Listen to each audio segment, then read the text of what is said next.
If you got ADHD and you have difficulties with remembering names, like I have, I can't remember any name, you should work either with hospitals and clinics or retail or in hotels, because these places, they require name tags.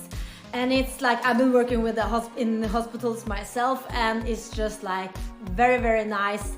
Just like take a glimpse on your colleagues' name tags and then you remember them. And if you also are the kind of ADHD person that buys a lot of notebooks, you write in some and then you never ever revisit what you wrote, and you have just like 10-15 of those notebooks on your shelf. Try to use digital notes like OneNote. The positive thing with that is that you can set up reminders, no notifications, so you can get notified on what you wrote, so you can revisit it. And there has a search function, right? Because I wrote something down and then I spent a lot of time trying to find the notes that I wrote.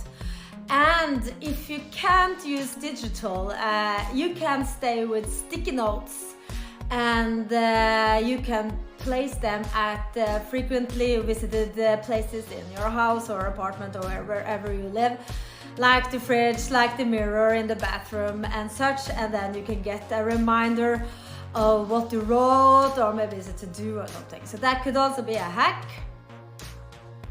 And if you are the kind of person that loves problem solving, you're super pragmatic and you like solving problems, and like if you're bored in your life, like you maybe sometimes often get easily bored, I will suggest you to work with software development. Even if you're not an engineer, you can work with project management or product owner, scrum master and such, because that is problem solving skills needed.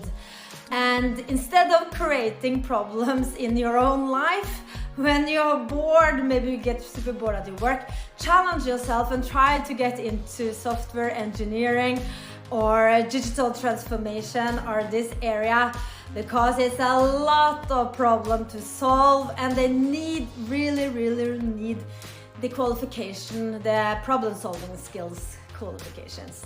So I will also suggest that. And in addition to software engineering, going back to the hospital and clinics, I can recommend working at ERs if you are bored in your everyday life, because at ERs there are structure, there are routine, there are science, but you never know what kind of casualties you will get in that day, and that you have to stay alert, and also the problem solving skills, like, and channel your focus on it. And ADHD people are very great at catastrophes, right? So also firemen and policing and everything like that, because when high alert things are happening, you can focus. So I think that will also be a career way to go if you have ADHD. But the thing with the notebook, right? When you are at meetings, a pen and a notebook are the best fidgeting tools. You have it in your hand. I have now my glasses here, but a pen is a great fidgeting tool, and you can write things down, just like to channel some frustration maybe, or channel some restlessness. So you have the pen in your hand, and then you can use your notebook. It's very good for fidgeting. And like, I'm not now telling you to mask, but I kind of do.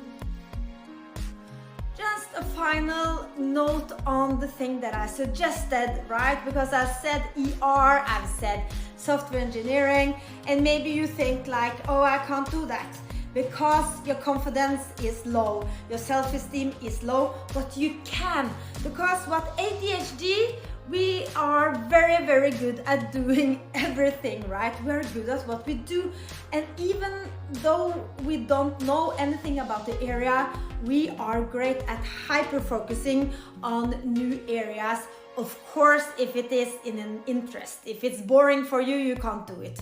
but if you want to, you can, I promise you.